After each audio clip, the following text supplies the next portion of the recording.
নমস্কার বন্ধুরা, অনুর রান্নাঘরে আপনাদের স্বাগত। আশা করছি সকলে খুব ভালো আছেন। চলে এসেছি আজ কুমড়ো শাক ও মুসুরির ডাল দিয়ে সম্পূর্ণ নতুন স্বাদের নিরামিষ রেসিপি নিয়ে। এটি গরম ভাতের সঙ্গে খেতে খুব ভালো লাগবে। আপনারা বাড়িতে অবশ্যই ট্রাই করবেন।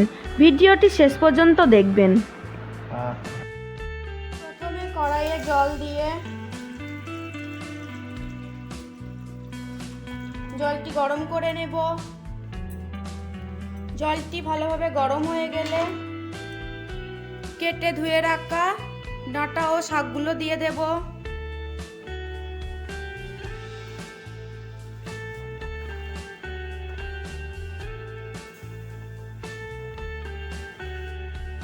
ভালোভাবে সিদ্ধ করে নেওয়ার জন্য আমি লবণ দিয়ে দেব।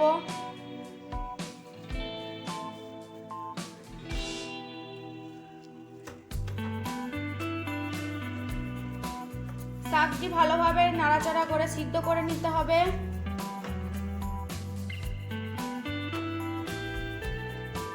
আটা এবং শাক দুটোই সিদ্ধ হয়ে গেছে খুব ভালোভাবে। এবার কড়াই থেকে নামিয়ে নেব। কড়াইয়ে সরষের তেল দিয়ে তেলটি খুব ভালোভাবে গরম করে নেব। কড়াইয়ে তেলটি গরম হয়ে গেছে। এবার ধুয়ে কেটে রাখা পটলগুলো দিয়ে দেব।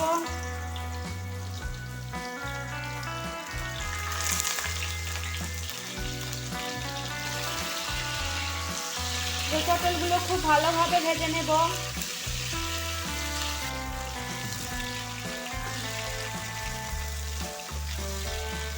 পটলগুলো আমার খুব ভালোভাবে ভাজা হয়ে গেছে।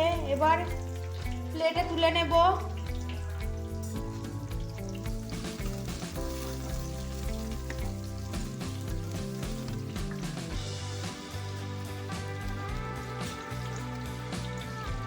পটল ভাজার তেলের মধ্যে আগে থেকে মাখিয়ে রাখা নুন হলুদ দিয়ে মাখিয়ে রাখা আলুগুলো দিয়ে দেব।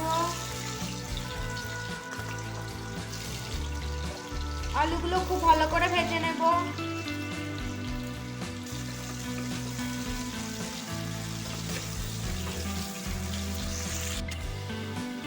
দেখুন বন্ধুরা, এখানে আমার আলুগুলো ভাজা হয়ে গেছে। এবার প্লেটে তুলে নেব। এখানে আমি মুসুরির ডাল নুন হলুদ দিয়ে ভালোভাবে পেস্ট করে ফাটিয়ে নিয়েছি। মুসুরির ডালটি ভালোভাবে ফাটতে হবে, তাহলে ভালো সিদ্ধ হবে। এখানে আমার তেলটি গরম হয়ে গেছে। এবার একে একে মুসুরির ডালের বড়া তৈরি করে নেব।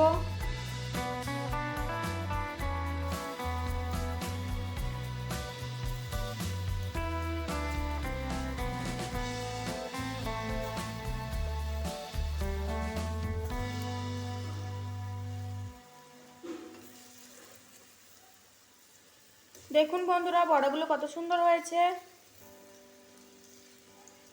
এখানে আমার বড়াগুলো ভাজা হয়ে গেছে। এবার একটা প্লেটে তুলে নেব।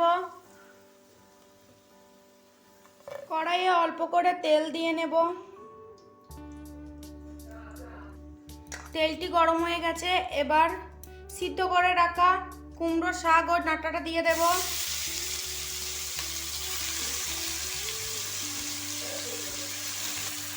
এবার হালকা করে একটু ভেজে নেব।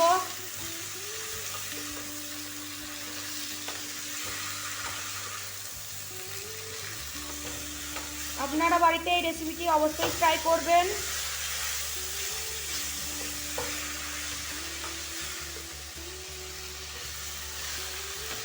ডাঁটাটি হালকাভাবে ভাজা হয়ে গেছে। এবার তুলে নেব।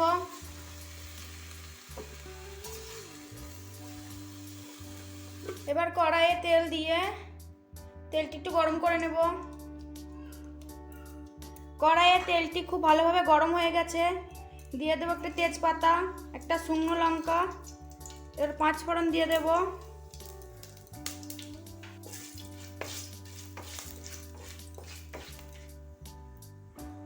এবার কড়াইয়ে দিয়ে দেব আদা লঙ্কা বেটে রেখেছিলাম। এবার দিয়ে দেব জিরে বাটা,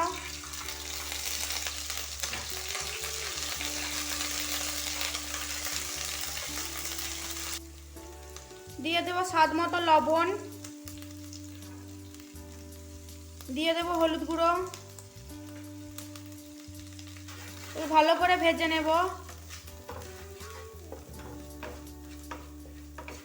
মশলাটি ভাজা হয়ে গেছে, এবার অল্প করে জল দেব।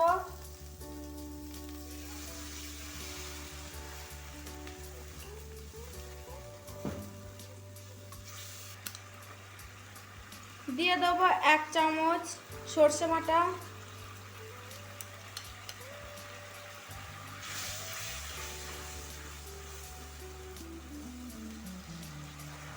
এবার ভেজে রাখা পটল আলুগুলো দিয়ে দেব।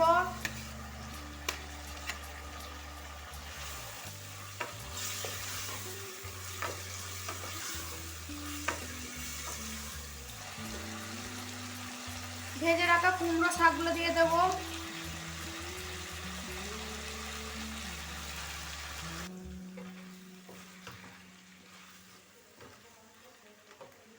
এবার সিদ্ধ হওয়ার জন্য জল দিয়ে দেব।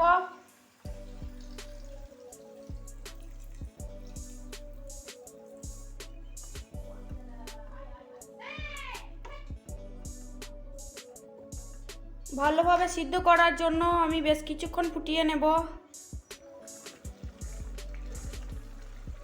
এখন আমার আলুগুলো ভালো সিদ্ধ হয়ে গেছে, এবার ভেজে রাখা বড়াগুলো দিয়ে দেব।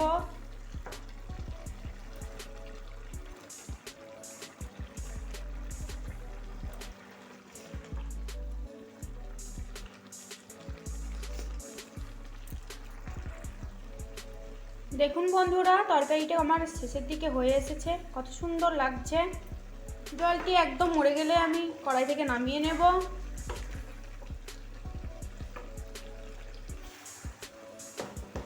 এবার আমি প্লেটে তুলে নেব। দেখুন বন্ধুরা, রেসিপিটি কত সুন্দর হয়েছে।